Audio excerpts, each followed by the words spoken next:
Ang alamat ng mangga. Kaisa-isang anak ni na Aling Maria at Mang Juan si Ben. Mabait at matulungin si Ben. Nagmana siya sa kanyang mga magulang na mababait din naman.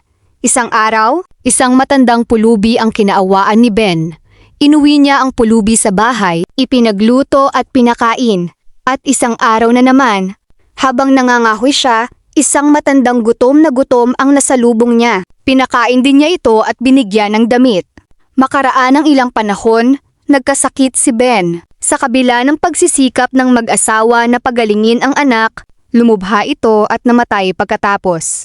Ganoon na lamang ang iyak ng mag-asawa. Kinabukasan, habang nakaburol ang kanilang anak, dumating ang isang diwata.